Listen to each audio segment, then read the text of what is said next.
Good morning to all. This is Pratima Singh और एक बार फिर आप सभी का मेरे चैनल पोल पाथ में स्वागत है।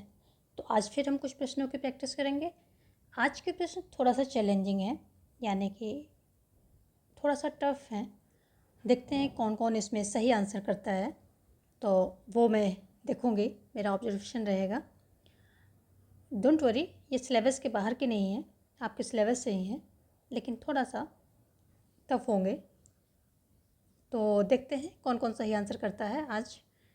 तो आंसर जो है मुझसे पहले आने चाहिए आप लोगों के, तभी पता चलेगा कि कौन सही कर रहा है और कौन गलत कर रहा है। तो चलिए देखते हैं आज का पहला क्वेश्चन।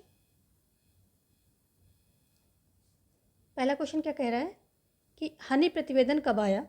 1967 में आया, 1947 में आया या 1968 में आया, या उपर्युक्त में से कोई भी डेट सही नहीं है। किस में आया हनी प्रतिवेदन? यहाँ पर ए ऑप्शन सही हो जाएगा। हनी प्रतिवेदन 1967 में जो है आता है, ऑप्शन ए यहाँ पर सही हो जाएगा। और इसका उद्देश्य क्या होता है? तो इसका उद्देश्य ये होता है कि लोक सेवकों को उच्च शिक्षा प्रदान करना। लोक सेवकों को उच्च शिक्षा प्रदान करना, यही जो है इसका उद्देश्य होता है। तो यहाँ पर ऑप्शन ए सही हो जाएगा। देखेंगे नेक्स्ट क्वेश्चन क्या कह रहा है। नेक्स्ट क्वेश्चन है कि फिलाडेल्फिया सम्मेलन जो कि 1967 में हुआ था, इसका उद्देश्य था क्या था? लोक सेवकों की भर्ती से संबंधित था, लोक सेवकों की शिक्षा से संबंधित था, या लोक प्रशासन के सिद्धांतों एवं व्यवहारों का विकास करना था, या ये सभी थे? तो क्या था? फटाफट आपका आंसर आना चाहिए। यहाँ पर बताइए क्या था। यहाँ पर ऑप्शन सी जो सही हो जाएगा।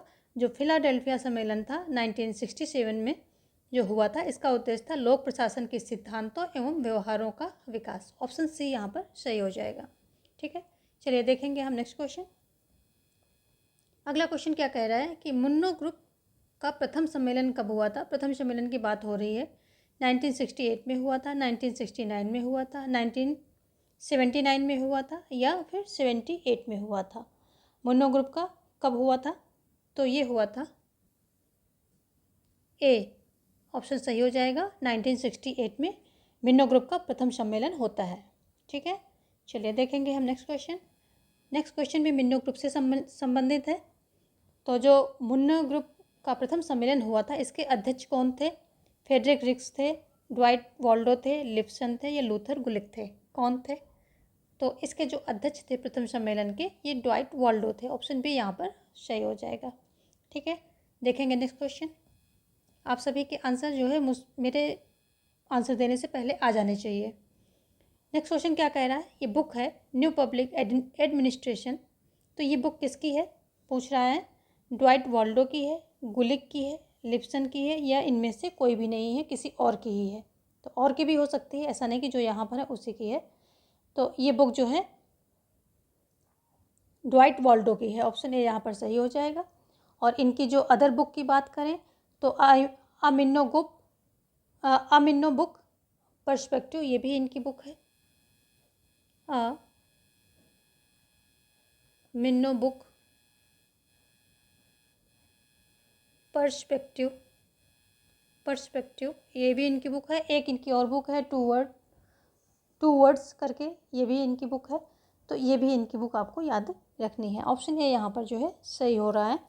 चलिए देखेंगे नेक्स्ट क्वेश्चन।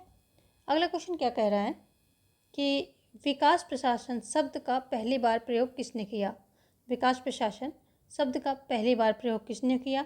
विडनर ने किया, यूएल गोस्वामी ने किया, या Dwight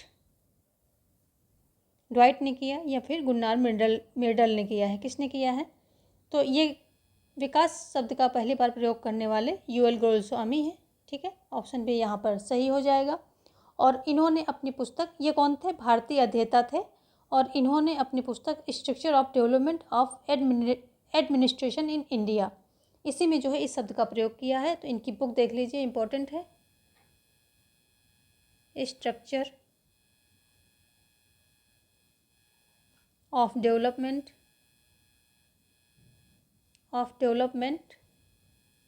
of administration of India, ये इनके जो है क्या है, बुक है, और इसी में इस शब्द का प्रयोग इन्होंने किया था। यूएल गोस्वामी, विकास प्रशासन शब्द का प्रयोग करने वाले सबसे पहले जो है यूएल गोस्वामी है। ठीक है, ऑप्शन बी यहाँ पर सही हो रहा है। देखेंगे हम नेक्स्ट क्वेश्चन। अगला क्वेश्चन क्या, ये भी विकास प्रशासन से संबंधित है। ये जो है सारे क्वेश्चन आपके लोक प्रशासन से संबंधित है, और लोक प्रशासन में आपकी कितनी पकड़ है वो यहाँ पर आज टेस्ट हो जाएगा। विकास प्रशासन का जन्म कब हुआ है, तो इसका जन्म प्रथम विश्व युद्ध के बाद हुआ, या द्वितीय के विश्व युद्ध के बाद हुआ है, या शीत युद्ध के बाद हुआ है, या उपयुक्त में से कोई नहीं, किसी और ही टाइम पे हुआ है, वो भी ऑप्शन हो सकता है। तो विकास प्रशासन का जन्म ये होता है द्वितीय विश्व युद्ध के बाद। यहाँ पर ऑप्शन बी जो है सही हो जाएगा। चलिए देखेंगे नेक्स्ट क्वेश्चन। अगला क्वेश्चन क्या कह रहा है कि विकास प्रशासन की अवधारणा का प्रतिपादन किसने किया। विकास शब्द का तो यूएल गोस्वामी ने किया, और अब यहाँ पर पूछ रहा है विकास प्रशासन की अवधारणा किसने किया है। विंडर ने किया है, यूएल गोस्वामी ने किया है, या ड्वाइट ने किया है, या उपयुक्त में से किसी ने भी नहीं किया है। तो ये जो है ऑप्शन ए विडनर, यही सही हो जाएगा। विडनर ने जो है इस अवधारणा का प्रतिपादन किया है, और इन्होंने जो है इसको विकास प्रशासन को, विडनर ने विकास प्रशासन को क्या कहा है, विकासोन्मुखी, लक्ष्योन्मुखी और परिवर्तनोन्मुखी बताया है। लक्ष्योन्मुखी और परिवर्तनोन्मुखी, यानी कि इसमें परिवर्तन की ओर उन्मुखीकरण है इसका, और लक्ष्य की तरफ उन्मुखीकरण है इसका, ये इन्होंने बताया है। ठीक है, ऑप्शन ए यहाँ पर विडनर सही हो जाएगा। देखेंगे हम नेक्स्ट क्वेश्चन। औद्योगिकरण एवं नगरीकरण का विकास कब हुआ, 1960 के दशक में, या 1970 के दशक में, या 1980 के दशक में, या 1950 के दशक में। तो औद्योगिकरण एवं नगरीकरण इसका विकास कब होता है, 1960 के दशक में होता है। यहाँ पर जो है ऑप्शन ए सही हो जाएगा। नेक्स्ट क्या है, ईश्वर ने हमें जब जीवन दिया उसी समय स्वतंत्रता दी, ये कथन है। ठीक है, स्टेटमेंट है। तो किसका कहा हुआ है ये, जेफरसन ने कहा है, हॉब्स ने कहा है, लास्की ने कहा है, या फिर रूसो ने कहा है, किसने कहा है। तो ये भी कहने वाले जो है जेफरसन महोदय हैं, और ऑप्शन ए यहाँ पर सही हो जाएगा। नेक्स्ट क्वेश्चन क्या कह रहा है कि भारतीय संविधान का कौन सा अनुच्छेद संसद को नागरिकता के अधिकार को नियमित करने की शक्ति प्रदान करता है। ऑप्शन है यहाँ पर 8 है, 9 है, 10 है एंड 11 है। तो यहाँ पर बात करें ये तो 11 जो ऑप्शन डी है ये आपका सही हो जाएगा। इसमें जो है यही अधिकार जो अनुच्छेद 11 है ये संसद को कुछ भी यानी कि रेगुलेट करने की, जो नागरिकों के नियम हैं इनको रेगुलेट करने की शक्ति प्रदान करता है। और यदि 8 की बात करें तो 8 क्या कहता है, 8 कहता है कि संविधान प्रारंभ के समय जो भारतीय नागरिक थे, दूसरे देशों में थे, विदेशों में थे, तो उनके लिए नागरिकता प्राप्ति के प्रावधान बताता है। जब स्वतंत्रता के टाइम, संविधान निर्माण के टाइम उनके लिए बताता है। 9 क्या कहता है कि दूसरे देश की नागरिकता ग्रहण करने पर जो है भारतीय नागरिकता खो देना, है ना, दूसरे देश की नागरिकता ग्रहण करने पर भारतीय नागरिकता समाप्त हो जाएगी, ऐसा बोलता है। जबकि 10 क्या बोलता है, 10 बोलता है कि जो भी अधिकार नागरिकों को होंगे वो सभी के पास बने रहेंगे, तो ये बताता है। और 11वां जो है संसद को शक्ति प्रदान करता है रेगुलेट करने की इस क्षेत्र में, यानी कि जो नागरिकता से संबंधित विषयों पर संसद के पास शक्ति होगी। यदि नागरिकता की बात करें तो ये संघ सूची का विषय है, संघ सूची का ये विषय है। और इसमें ये भाग 2 में जो है ये संविधान का भाग 2 है, इसी में दिया गया है। और अनुच्छेद कहाँ से कहाँ तक है, 5 से 11 तक दिया गया है। ठीक है, भाग 2 में 5 से 11 के अनुच्छेद 5 से 11 में नागरिकता के बारे में बताया गया है। और हमारे यहाँ एकल नागरिकता का जो है प्रावधान है और ये ब्रिटेन से ली गई है। तो ये कुछ इंपॉर्टेंट पॉइंट हैं जिनमें से क्वेश्चन हर साल देखने को मिलते हैं। देखेंगे नेक्स्ट क्वेश्चन। अगला क्वेश्चन क्या कह रहा है, निम्न को कालक्रम के अनुसार रखिए। होम रूल आंदोलन, खिलाफत आंदोलन, दांडी मार्च, चंपा चंपारण सत्याग्रह। तो इन सभी को आपको कैसे ऑर्डर में लगाना है। तो देख लेते हैं होम रूल कब आता है। ये आता है 1916 में, 1916 में। खिलाफत आता है 1920 में। डांडी मार्च कब आता है, ये आता है 1930 में। इसको डांडी मार्च के नाम से कभी आता है, कभी नमक सत्याग्रह के नाम से आता है। तो इसमें जो है ये गांधी जी ने डांडी मार्च किया था और फिर जो है नमक कानून तोड़ा था। चंपारण सत्याग्रह 1917। तो ये सभी हैं, इन सभी को अब जो है आपको क्रम में लगाना है। तो आपका ऑप्शन क्या है, 1, 4, फिर क्या है 2 और फिर है 3। ये आपका आंसर हो गया। ठीक है, ये जो चंपारण है ये गांधी जी का पहला सत्याग्रह था भारत में। ठीक है, यदि बाहर बात करें तो दक्षिण अफ्रीका में इससे पहले कर चुके थे, लेकिन ये भारत का पहला था। और ये होम रूल की बात करें तो होम रूल में जो है तिलक और जो एनी बेसेंट, इन दोनों ने जो ये आंदोलन चलाया था। तिलक कहाँ थे, तिलक थे महाराष्ट्र क्षेत्र में, और ये जो एनी बेसेंट थी इन्होंने मध्य प्रांत में चलाया था। ठीक है, खिलाफत आंदोलन किसका था, जो ये खलीफा थे उनके, मुसलमानों के, उनके सम्मान के लिए ये जो है आंदोलन चलाया गया था। देखेंगे हम नेक्स्ट क्वेश्चन। अगला क्वेश्चन क्या कह रहा है कि एम ए जिन्ना का 14 बिंदु किसके विरुद्ध था। जो 14 बिंदु का इन्होंने एक प्रस्ताव रखा था, तो वो किसके विरुद्ध था, असहयोग आंदोलन के, या नेहरू रिपोर्ट की, या साइमन कमीशन के, या ये सभी। तो ये जो अन्ना जिन्ना का 14 बिंदु था ये नेहरू रिपोर्ट के खिलाफ था। और इसमें जो नेहरू रिपोर्ट में होता क्या है कि जब कांग्रेसियों ने क्या किया कि ये साइमन कमीशन का विरोध किया था, तब लॉर्ड इरविन ने इनको चुनौती दी थी कि यदि तुम स्वशासन के काबिल हो तो एक जो है संविधान बना करके दिखाओ, ऐसा इन्होंने बोला था। उसी पर जो है ये नेहरू रिपोर्ट आई थी। नेहरू रिपोर्ट उसी बात पे आई थी और इसी रिपोर्ट का विरोध जो है जिन्ना ने किया था। और इन्होंने जो है क्या है, मतलब उसमें कुछ मुसलमानों का फेवर किया था और ये जो है इसको, इस रिपोर्ट को नकारा था, इसको पसंद नहीं किया था। तो ऑप्शन बी जो है यहाँ पर सही हो जाएगा। यदि साइमन कमीशन की बात करें तो ये कब आता है, ये आता है 3 फरवरी 1928 में आता है। ये डेट याद रखेंगे क्योंकि ये डेट पूछी जाती है। आंदोलन और सहयोग आंदोलन कब आता है, 1920 में आता है।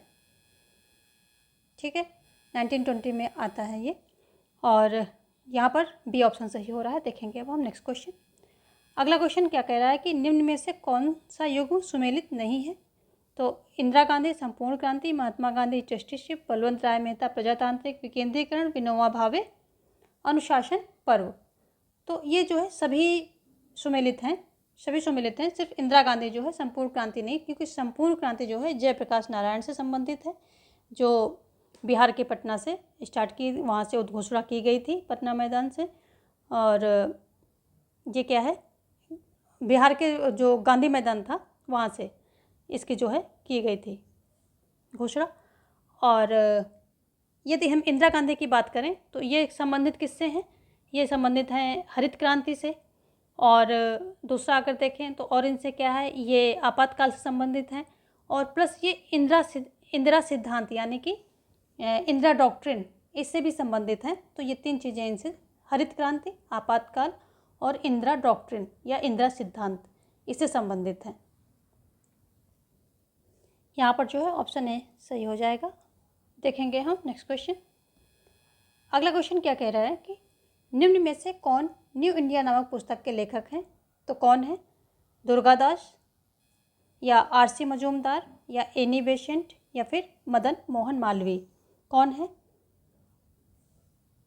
एक बार जितने भी लोग जुड़े हुए हैं सभी लोग क्या करेंगे कि क्लास को शेयर कर देंगे और क्लास को लाइक भी कर देंगे।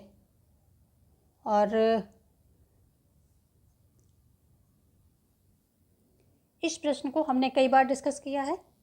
न्यू इंडिया एंड कॉमनवेल्थ, ये दोनों ही पुस्तक किसकी हैं, पुस्तक नहीं, ये पत्र पत्रिकाएँ हैं, समाचार पत्र हैं। तो ये एनी बेसेंट की हैं। एनी बेसेंट कौन थी, श्रीमती एनी बेसेंट कहते हैं कि ये थियोसॉफिकल सोसाइटी जो थी उसके अध्यक्ष पद पर भारत में काम करने आई थी। और फिर यहाँ जो है इनको, यहाँ आकर यहाँ की संस्कृति इनको भा गई और फिर यहाँ आंदोलन वगैरह में ये सम्मिलित हो गई। देखेंगे नेक्स्ट क्वेश्चन। अगला क्वेश्चन क्या कह रहा है कि कोलंबो प्रस्ताव का संबंध है किससे है? भारत चीन सीमा विवाद से है, भारत श्रीलंका की तमिल समस्या है, भारत श्रीलंका के आपसी मतभेद से है, या उपर्युक्त में से कोई भी नहीं है। तो ये जो कोलंबो प्रस्ताव है ये भारत चीन सीमा विवाद से संबंधित है। ऑप्शन ए यहाँ पर सही हो जाएगा। ये विवाद है क्या? जब 1962 में युद्ध हुआ था भारत चीन के बीच में, तो इसी युद्ध के बाद जो एशिया और अफ्रीका के कुछ ये जो देश थे, इन्होंने क्या किया था, एक मतलब कुछ इस विवाद को यानी कि इसका सोल्यूशन निकालने की कोशिश की थी, उसके लिए सम्मेलन किया था। तो कोलंबो की राजधानी श्रीलंका की राजधानी जो कोलंबो है, तो वहीं पर इसका सम्मेलन किया गया था। कब से कब तक किया था? 10 से 12 दिसंबर के बीच में ये जो है किया गया था, और 1962 में ही किया गया था, उसी ईयर किया गया था जिस ईयर ये युद्ध हुआ था। तो इसमें जो है सीमा विवाद से संबंधित 5 सूत्र स्वीकार किए गए थे। ठीक है, 5 सूत्र इसमें स्वीकार किए गए थे, ये भी आप ध्यान रखेंगे। 5 सूत्र सीमा विवाद से संबंधित स्वीकार किए गए थे। होता कब है? 10 से 12 दिसंबर 1962 में ही होता है। ये कोलंबो में होता है, जो कि श्रीलंका की राजधानी है। एशिया अफ्रीका के देशों ने इसमें जो है इस विवाद को जो है निपटाने में, इसको सोल्यूशन निकालने में मदद की थी। चलिए देखेंगे नेक्स्ट क्वेश्चन। यहाँ पर ए ऑप्शन सही हो रहा है। नेक्स्ट क्या कह रहा है कि भारत का राष्ट्रपति निषेधाधिकार शक्ति वीटो का प्रयोग कर सकता है संसद द्वारा पारित किए गए सभी विधेयकों के लिए, केवल संविधान संशोधन विधेयक के लिए, केवल धन विधेयक के लिए, या केवल साधारण विधेयक के लिए। तो किसके लिए? यहाँ पर जो है ऑप्शन डी सही हो जाएगा। और इसी प्रकार वीटो का प्रयोग जो है ज्ञानी जैल सिंह ने किया था। सबसे पहले इन्होंने ही किया था, ज्ञानी जैल सिंह ने जो है इस वीटो का प्रयोग किया था। पोस्ट ऑफिस संबंधित कुछ नियम जो है विधेयक आया इनके पास पारित होकर के साइन के लिए, तो इन्होंने जो है उसको पसंद नहीं किया और उसको टेबल पे ही छोड़ दिया। फिर सरकार चेंज हो जाती है, वो बिल विपगत हो जाता है, यानी कि वो बिल जो है फिर दोबारा बनता ही नहीं है। चलिए देखेंगे नेक्स्ट क्वेश्चन। नेक्स्ट क्वेश्चन क्या कह रहा है कि निम्न में से कौन कांग्रेस सोशलिस्ट पार्टी से संबंधित नहीं था? पंडित गोविंद वल्लभ पंत, या फिर डॉक्टर राम मनोहर लोहिया, या फिर जयप्रकाश नारायण, या फिर आचार्य नरेंद्र देव। तो यहाँ सोशलिस्ट पार्टी से कौन संबंधित नहीं था? तो ये तीनों जो हैं सोशलिस्ट पार्टी से थे। ठीक है, जो पंडित ये गोविंद वल्लभ पंत थे, ये कहाँ से थे? ये कांग्रेस से थे, कांग्रेस से थे ये। ठीक है, और ये जो है जब भारत स्वतंत्र हो जाता है, तो स्वतंत्रता के बाद ये यूपी यानी उत्तर प्रदेश के प्रथम क्या बनते हैं? मंत्री बनते हैं, मुख्यमंत्री, प्रथम मुख्यमंत्री बन जाते हैं ये वहाँ के उत्तर प्रदेश के। ये भी आप याद रखेंगे। चलिए देखेंगे नेक्स्ट क्वेश्चन। अगला क्वेश्चन क्या कह रहा है कि निम्नांकित में से कौन सा संविधान का अंग नहीं है? निर्वाचन आयोग, वित्त आयोग, अंतर्राज्य परिषद, योजना आयोग। तो कौन नहीं है इसमें? जो है देखिए, ये निर्वाचन आयोग जो है इसका भी जिक्र है संविधान में, वित्त आयोग का भी है, अंतर्राज्य परिषद का भी है। योजना आयोग का संविधान में कोई ऐसा जिक्र नहीं है, ये स्वतंत्रता के बाद जो है बनाई गई थी। तो ऑप्शन डी यहाँ पर सही हो जाएगा। देख लेते हैं निर्वाचन आयोग का प्रावधान किस अनुच्छेद के अंतर्गत किया गया है, तो वो हम देखेंगे। तो ये जो निर्वाचन आयोग है 324, सभी बताएंगे कीजिए। निर्वाचन आयोग 324A के तहत किया गया है। ठीक है, और यदि हम बात करें वित्त आयोग की, तो वित्त आयोग किस अनुच्छेद के अंतर्गत है? 280। और यदि हम बात करें अंतर्राज्य किसकी, परिषद की, तो इनका प्रावधान कहाँ पर किया गया है? तो 263 के अंतर्गत किया गया है। ठीक है, ऑप्शन डी यहाँ पर सही हो जाएगा अकॉर्डिंग टू क्वेश्चन। कौन सा नहीं पूछ रहा है? तो योजना आयोग। नेक्स्ट क्वेश्चन क्या कह रहा है? जनता के लोकप्रिय मत द्वारा संविधान के संशोधन की पद्धति पाई जाती है। कहाँ पाई जाती है? ब्रिटेन में पाई जाती है, स्विट्जरलैंड में पाई जाती है, रूस में पाई जाती है, या फिर भारत में पाई जाती है। तो जनता के लोकप्रिय मत द्वारा संविधान संशोधन की पद्धति ये स्विट्जरलैंड में पाई जाती है। यहाँ पर जो है क्या होता है कि 3 प्रकार से संविधान संशोधन किया जा सकता है: सरकार के प्रयास द्वारा, निजी विधेयकों के प्रयास द्वारा, और यदि 70,000 मतदाता हस्ताक्षर करके जो है इसको शुरुआत कर दे तो भी हो सकता है। उसे कैंटनों की जो है स्वीकृति प्राप्त होनी चाहिए, तो तो जो कि अगर वहाँ पर काफ़ी सारे मतदाता हस्ताक्षर करके दे रहे हैं तो कैंटन जो है इसको शुरू कर दे ही देते हैं। तो ये जो है लोकप्रिय मत द्वारा, इसी को बोलते हैं जब जनता द्वारा किसी चीज़ की शुरुआत की जा रही है तो लोकप्रिय मत द्वारा, इसी का दूसरा नाम बोलते हैं लोकप्रिय मत द्वारा संविधान संशोधन पद्धति। देखेंगे नेक्स्ट क्वेश्चन। स्वराज पार्टी का मुख्य उद्देश्य था, क्या उद्देश्य था? पूर्ण स्वराज प्राप्त करना, काउंसिलों में प्रवेश करना, असहयोग आंदोलन को प्रारंभ करना, भारत के लिए नए संविधान की मांग करना।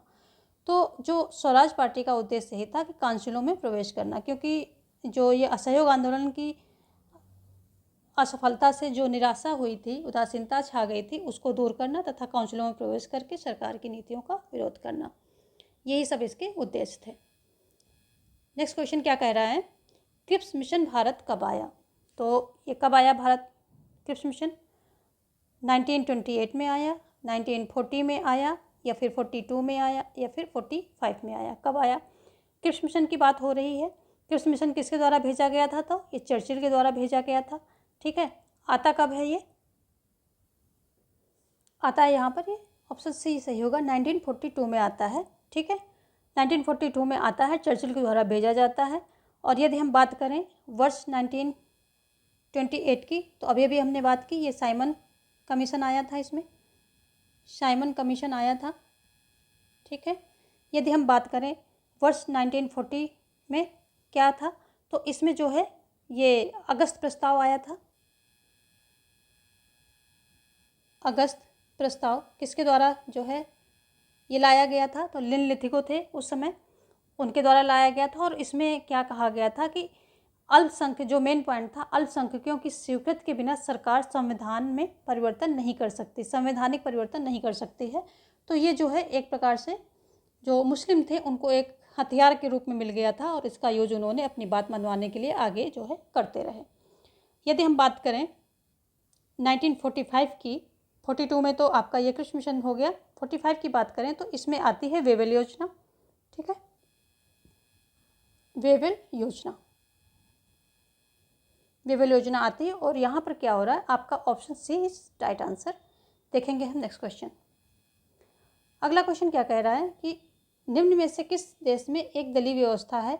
जर्मनी में, स्विट्जरलैंड में, पाकिस्तान में, या चीन में? तो ये जो है चीन में है, ऑप्शन डी यहाँ पर सही हो जाएगा। ठीक है, बाकी तीनों में क्या है? संसदीय प्रणालियों, जो लोकतंत्र की संसदीय शासन प्रणाली है, इनको फॉलो किया जाता है। नेक्स्ट क्वेश्चन क्या कह रहा है कि आप अपने किस अधिवेशन में मुस्लिम लीग ने यह नारा दिया, विभाजन करो और यहाँ से जाओ? लाहौर 40 में, या कराची 33 में, या लखनऊ 1931 में, या कराची 1943 में? तो ये बात जब इन्होंने कही थी तो ऑप्शन, ये जो 1943 में कही थी, यहाँ पर ऑप्शन डी सही हो जाएगा। कराची अधिवेशन 1943 में इन्होंने कहा था।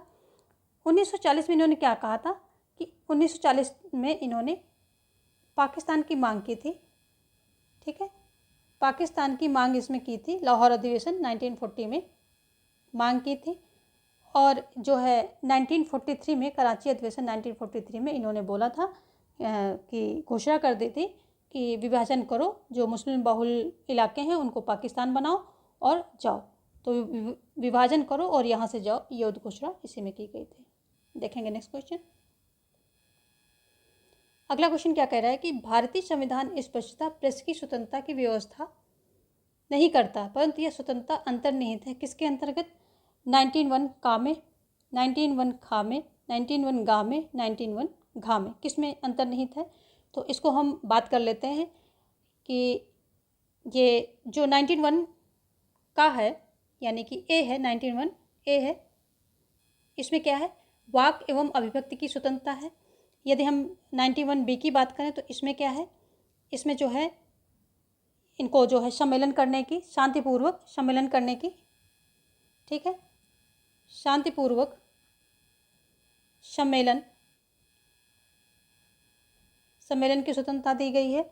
यदि हम सी की बात करें, ठीक है, इसमें 91 गा या सी कह लें, इसकी बात करें तो इसमें इनको क्या मिला है? इनको मिला है कि अपना एक क्या है, संघ वगैरह बनाने की बात हुई, संगम, संघ, ठीक है, शॉर्ट में ही लिखते हैं, संगम संघ बनाने की स्वतंत्रता प्रदान की गई है। यदि हम घा की बात करें, ठीक है, तो इसमें इनको जो है क्या बताया गया है, डी में कहा गया है कि अबाध भ्रमण की स्वतंत्रता दी गई है।